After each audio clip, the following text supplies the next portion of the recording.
Hi friends, welcome to my channel. ಇವತ್ತು ನಾನು ನನ್ನ ಬೆಳಗಿನ ಜಾವದ ಕೆಲಸಗಳೆಲ್ಲ ಮುಗಿಸ್ಕೊಂಡು ನಾನು ಇದಕ್ಕೇನೆ ಟೈಮ್ ಬೇಕು ಅಂತಲೇ ನಾನು ಬತ್ತಿ ಮಾಡ್ಕೋಬೇಕು ಅಂತಲೇ ಟೈಮ್ನ ಇಟ್ಕೊಂಡು 1 ಅವರ್ ಇದಕ್ಕೋಸ್ಕರ ಸ್ಪೆಂಡ್ ಮಾಡ್ತಾಯಿದ್ದೀನಿ.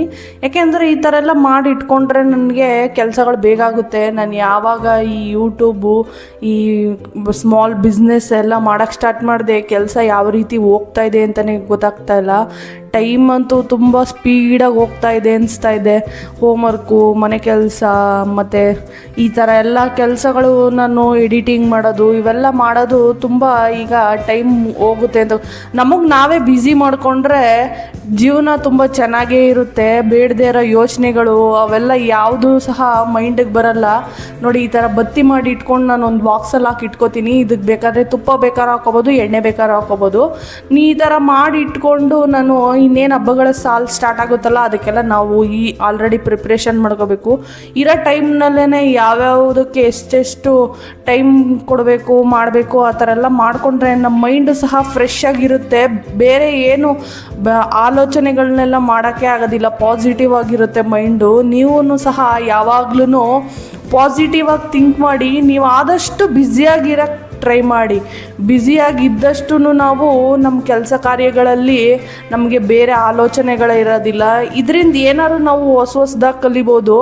ಇದೆಲ್ಲ ಮಾಡಿಕೊಂಡು ಸಹ ನನ್ನ ಮಗಳ ಎಕ್ಸಿಬಿಷನ್ ಇತ್ತು, ಹೋಗೋಣ ಅಂತ ನಾನೆಲ್ಲ ರೆಡಿ ಮಾಡಿಕೊಂಡೆ. ಸ್ವಲ್ಪ ಮೋಡ ಕವಿದ ಥರ ವಾತಾವರಣ ಇತ್ತು, ಮಳೆ ಬರೋ ಥರ ಇತ್ತು.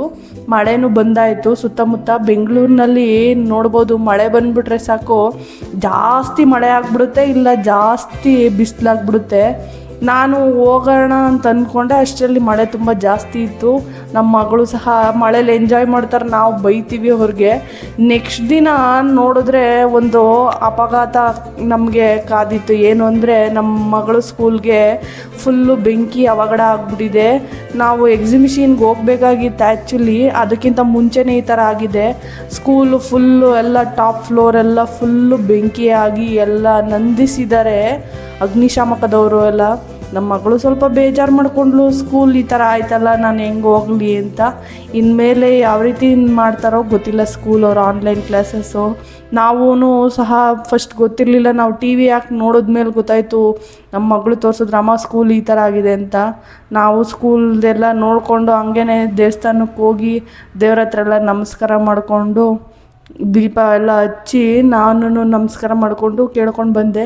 ನಮ್ಮ ಮಗಳು ಸ್ಕೂಲ್ ಆದಷ್ಟು ಬೇಗ ರೆಡಿ ಆಗಲಿ ಅಂತ ಅವಳು ಕೇಳ್ಕೊತಾ ಇದ್ಲು. ಪಾಪ ಅವ್ರುಗಳಿಗೂ ಅವ್ರ ಫ್ರೆಂಡ್ಸು ಎಲ್ಲ ಸಿಗ್ತಾರೆ. ನಾವು ಹೊರಗಡೆ ಎಲ್ಲೂ ಬಿಡೋದೇ ಇಲ್ಲ ಅವ್ರನ್ನ.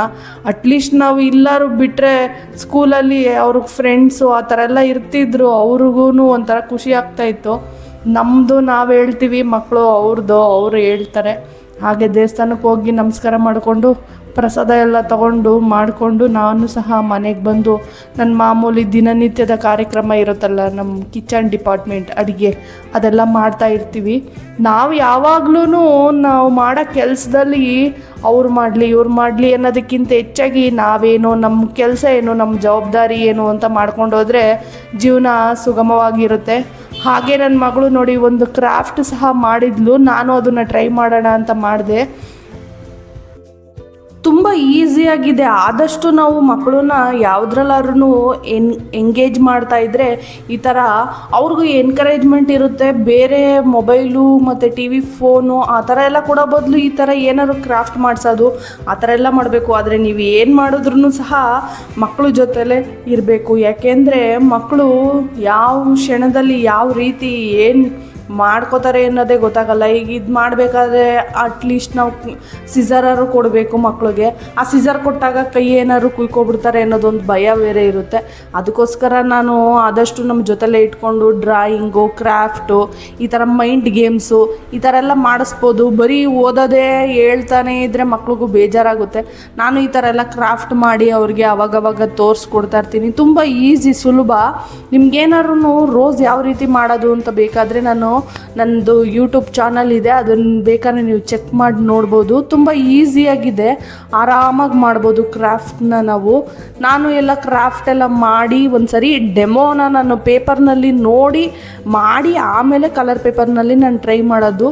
ಈ ಥರ ನಾನು ಯಾವಾಗಲೂ ಎಂಗೇಜ್ ಆಗಿರೋದಕ್ಕೆ ನನಗೆ ಯಾವಾಗ್ಲೂ ಪಾಸಿಟಿವ್ ಮೈಂಡ್ ಆಗಿರುತ್ತೆ. ನೀವು ಸಹ ಯಾವಾಗ್ಲೂ ಈ ಥರ ಏನಾದ್ರು ಯಾವ್ದಾದ್ರು ಒಂದು ಕೆಲಸದಲ್ಲಿ ಎಂಗೇಜ್ ಆಗಿರಿ, ಯಾರ ಮೇಲೂ ಇದು ಮಾಡೋಕ್ಕೆ ಹೋಗಬೇಡಿ. ಆವಾಗ ನಮ್ಮ ಮೈಂಡು ಫ್ರೀ ಆಗುತ್ತೆ, ನಾವು ಪಾಸಿಟಿವ್ ಆಗಿ ಥಿಂಕ್ ಮಾಡ್ಬೋದು. ಮಕ್ಕಳು ಸಹ ನಮ್ಮನ್ನು ನೋಡಿ ಕಲ್ತ್ಕೋತಾ ಇರ್ತಾರೆ. ನೋಡಿ ಈ ಥರ ನಾನು ಸಿಸರ್ನಲ್ಲಿ ಒಂದು ಫ್ಲವರ್ ಪೆಟಲ್ಸ್ನಲ್ಲಿ 1 ತೆಗೆದಿದ್ದೀನಿ, ಇನ್ನೊಂದರಲ್ಲಿ 2, ನೆಕ್ಸ್ಟ್ 3, ನೆಕ್ಸ್ಟ್ 4 ಆ ಥರ ಮಾಡಿ ಈ ಥರ ಗಮ್ ಅಂಟಾಕಿ ಜಸ್ಟ್ ಈ ಥರ ಫೋಲ್ಡ್ ಮಾಡಿ ರೋಲ್ ಮಾಡಿದ್ರೆ ಸಾಕು. ನೋಡಿ ಪೆಟಲ್ಸ್ಗಳು ರೆಡಿಯಾಗಿದೆ. ಈ ಥರ ರೆಡಿ ಮಾಡಿ ಇಟ್ಕೊಂಡು ನೆಕ್ಸ್ಟು ಗಮ್ಮಲ್ಲಿ ಎಲ್ಲ ಪೆಟಲ್ಸ್ಗಳನ್ನೂ ಕಟ್ ಮಾಡಿರ್ತೀವಲ್ಲ ಎಡ್ಜು, ಬರೀ ಫಸ್ಟ್ 1 ಪೆಟಲ್ಸ್ ತೆಗಿಬೇಕು, second 2 petals 2 sections, next 3 section ಮತ್ತು 4 ಸೆಕ್ಷನ್ ಈ ಥರ ತೆಗ್ದಿರೋದನ್ನೆಲ್ಲ ರೋಲ್ ಮಾಡಿ ಈ ಥರ ಅಂಟಾಕಬೇಕು. ಈ ಥರ ಜಸ್ಟ್ ಅಂಟಾಕಿ ಎಲ್ಲನೂ ಇಟ್ಕೊಂಡು ಒಂದು ಬಾಚಣಿಗೆ ಅಥವಾ ಈ ಥರ ಏನಾದ್ರು ಕಡ್ಡಿನಲ್ಲಿ ಈ ಥರ ಬ್ಯಾಕ್ ಸೈಡ್ ಮಾಡಿ ಜಸ್ಟ್ ಈ ಥರ ಗಮ್ಮಂಟಾಕಿ ಒಂದ್ರ ಮೇಲೆ ಒಂದು ಇಟ್ಬಿಟ್ಟು ಜಸ್ಟ್ ಕೂಡಿಸಿದ್ರೆ ಸಾಕು, ಫ್ಲವರ್ಸ್ ರೆಡಿಯಾಗಿದೆ. ನೋಡಿ ನಾನು ಇದು ಮಾಡ್ತಾ ಇದ್ದೀನಲ್ಲ, ಅದೇನಾರು ಅಡ್ಜಸ್ಟ್ ಆಗದೆ ಹೋದರೆ ನೀಟಾಗಿ ಈ ಥರ ರೋಲ್ ಮಾಡಿ ಕೂಡಿಸ್ಬಿಟ್ಟು ಈ ಥರ ಮಾಡಿ, ಈ ಥರ ಮಕ್ಕಳಿಗೆಲ್ಲ ಮಾಡಿಕೊಟ್ರೆ ಅವ್ರಿಗೂ ಸಹ ಸಂತೋಷ ಆಗುತ್ತೆ, ನಾವು ಮಾಡಿದ್ದೀವಿ ಅಂತ ಖುಷಿ ಆಗುತ್ತೆ, ತುಂಬ ಇಷ್ಟಪಡ್ತಾರೆ. ಈ ಥರ ಮಾಡಿ ಮಕ್ಳಿಗೂ ತೋರಿಸಿದ್ರೆ ಅವರು ಇಷ್ಟಪಡ್ತಾರೆ, ನಮಗೂ ಖುಷಿ ಆಗುತ್ತೆ. ರೋಸ್ ಮತ್ತು ನನ್ನ ಡೈಲಿ ವ್ಲಾಗ್ಸ್ ಏನಾದ್ರು ನಿಮ್ಗೆ ಇಷ್ಟ ಆದರೆ ಲೈಕ್ ಮಾಡಿ, ಶೇರ್ ಮಾಡಿ, ಸಬ್ಸ್ಕ್ರೈಬ್ ಮಾಡಿ. Thank you to all.